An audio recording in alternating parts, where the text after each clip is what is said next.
Hello and welcome to this IEA briefing. My name is Reem Ibrahim and I'm the Communications Manager at Linda Whetstone Scholar here at the Institute of Economic Affairs. Today I am delighted to be joined by Dr. Christopher Snowdon, our Head of Lifestyle Economics. Ministers this week have said that they are considering plans to restrict the advertisement of alcohol. Chris, could you tell me a bit about what's going on and why you think it's a bad idea? I'm not sure why they're doing this right now, other than that I believe there's a 10-year plan on its way for the NHS next week, quite possibly. Wes Streeting is quite keen on the idea of prevention's better than cure and so on, which is fair enough on its own terms, if the prevention actually works and isn't, in fact, counterproductive. So it's kind of lazy, I think, just to look for something else to ban, particularly when it comes to advertising. But it's not a massive shock because public health people are always trying to restrict the advertising of various things. So as you say, they're apparently looking at some form of restriction that may well create a level playing field with the less healthy food advertising ban, which has been kicked into the long grass by several successive prime ministers now since Boris Johnson announced it. But it's now due, I believe, to come in January. It was going to be October. Now it's pushed back to January because it was badly written and needs to be worked on.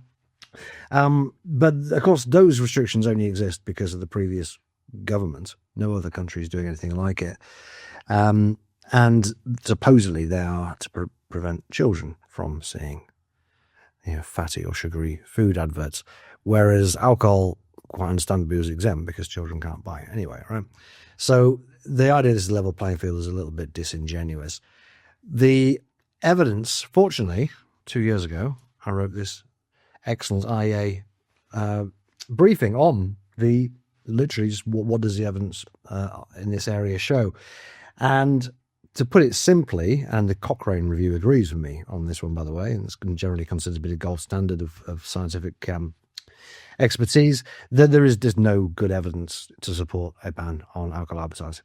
No robust evidence is how the Cochrane Review put it.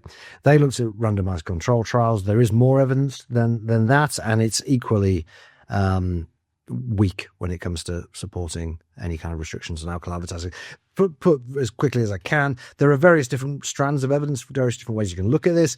The most obvious thing to do is to look at an area, a country, whatever, which has restricted alcohol advertising and see if alcohol consumption goes down. And much more importantly, whether alcohol-related harm goes down. Virtually no studies, in fact, I can't think of a single study, looks at the impact on health, which is supposed to be the outcome we're interested in here. They only look at consumption because people in public health assume that when consumption goes down, harm will go down. Well, we know from the last 5 years that's actually not true. Consumption's gone down quite a bit since 2020, but harm has gone up for various different reasons. Nothing at all related to affordability, availability, and advertising. So most of the studies that look at real, kind of natural experiments, real world experiments where alcohol advertising has been banned or limited, they don't show any impact on consumption, let alone on harm. You can look also at the the amount of money spent on alcohol advertising. So that's gone up massively in the recent decades, but the amount of people drink hasn't changed. I mean, spirits consumption in particular has been remarkably consistent for over 100 years. Beer consumption's gone down. Beer is probably the thing that's advertised most, I would say. Certainly one of the two, beer or spirits. The thing that's actually gone up is wine, which hardly gets advertised at all, in Britain at least. So it falls down on that. There are a couple of other ways of trying to get a feel for whether alcohol advertising has an effect. The main one that public health people like is kind of the recall studies. They use these particularly with kids. So you ask people, do you recall, when you were younger seeing alcohol advertising? And generally these studies will find a correlation between people who supposedly are more exposed to alcohol advertising and either the initiation of drinking for young people or the amount that they drink. The problem with all these studies is one basic flaw, is that what people recall isn't necessarily what they see. People who are more interested in something are more likely to A, notice the advert and B, remember it later on. So whether you're kind of predisposed to drinking or more likely that you already drink, you will tend to remember seeing these adverts. Everyone who has looked at this literature seriously knows that is the fatal flaw of all these studies. But because it's the only form of evidence that the public health people can use to justify alcohol advertising bans, they basically just keep doing the same study over and over and over again, getting pretty much similar results for the same flawed reasons. And they say, oh, look at this overwhelming weight of evidence. But if you look at the evidence in the round, the majority of the studies simply find no effect, even on consumption, which, remember, we don't actually care about because we're supposed to care about public health. Yeah. It's really interesting, actually. I think the lack of effect on overall consumption as a whole. I discussed this on Channel 5 this week, and the argument that was put to me was, well, why would companies advertise if it had no impact on consumption rates? And I was like, well, they're not affecting how much people drink overall, but they are affecting what brands they pick and what they actually choose as a consumer. Yeah. You hear this all the time. It's quite tedious, actually. People think it's some galaxy brain take to say, well, they wouldn't spend all this money on it if it didn't work. The problem is what you think. Your definition of work is different to the alcohol industry's definition of work. Firstly, the alcohol industry doesn't advertise. Alcohol companies advertise, and they are fighting for market share with one another. I suspect that even if there was a campaign saying drink more alcohol, it wouldn't actually work because people, pretty much drink what they want to drink or don't drink at all. But they don't do that. They are advertising specifically Birra Moretti or Heineken and what have you.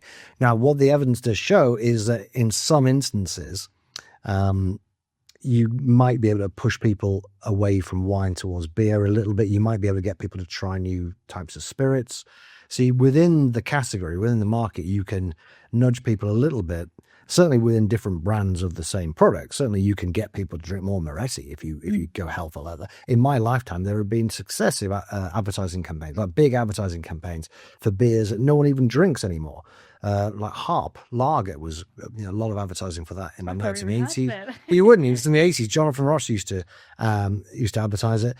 And that, of course, goes alongside getting it in the pubs and getting beer mats and all the other marketing stuff. But there's no doubt you can push and promote a particular brand of beer by having a big advertising campaign. The question is that making people drink more alcohol overall? And it's just not. It doesn't have an impact on overall consumption rate. Exactly. And very specifically about those problem drinkers, because really that's what this kind of restriction is supposed to be targeting, or at least that's what they claim is supposed to be targeting. There's no point in reducing overall consumption because most people drink responsibly and it isn't harmful to their life.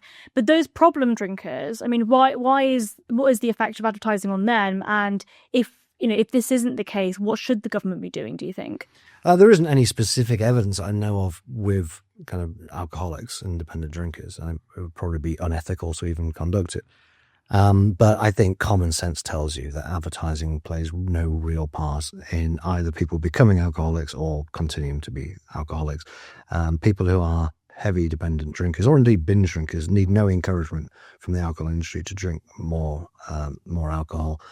They're not at all sensitive to alcohol. They're not even sensitive particularly to what brands they drink. I mean, at some stage, I would basically just drink the cheapest alcohol they can get a lot of the time.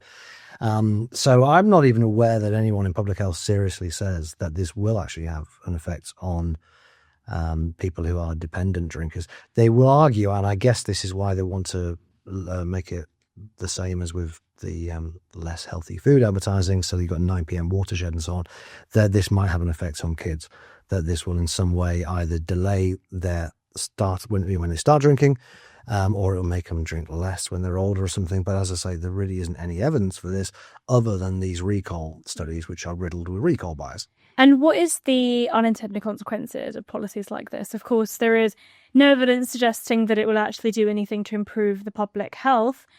So why, the fact that it's happening is obviously a negative thing, and there are huge amounts of unintended consequences. What are they? Well, the main and fairly obvious problem in terms of economics are that you will make the alcohol industry a bit less competitive. We'll have to see what the proposal is, but I mean, a total ban on alcohol advertising would be extremely bad because you wouldn't be able to launch new products, really. But even if it's only the internet and only TV before 9 p.m., you're putting sands in the gears of the market, which is these people's intention, really. So it's going to have a negative effect on the alcohol industry. Public health people won't care about that, fine. It'll have a more profound influence, actually, on broadcasters and advertising platforms.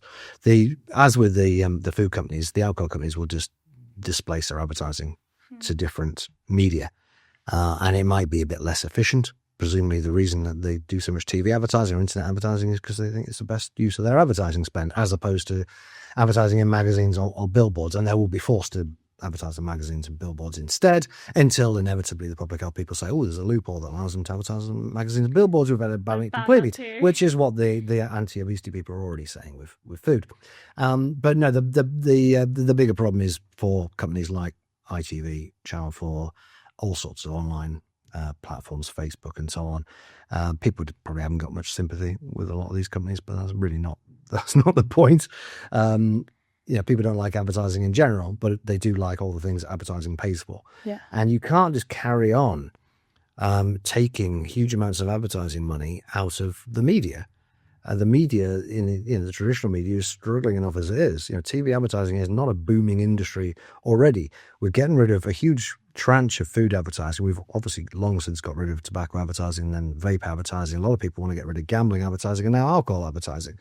Where do we stop? Some people Chris Packer wants to get rid of fossil fuel adverts, whatever they are. And you can't just keep banning the advertising of something just because you don't approve of the product. If something is legal, in my opinion, you should be allowed to advertise it, so long as the adverts are decent, honest and truthful, which is the threshold for the Advertising Standards Agency. And there's only one group of people in society who are not bound to be decent, honest and truthful in their advertising. Do you know who that is? The politicians. Politicians. They're exempt from it, yeah. It's so fascinating. Chris, thank you so much for joining me today. And thank you to all of you for watching and listening.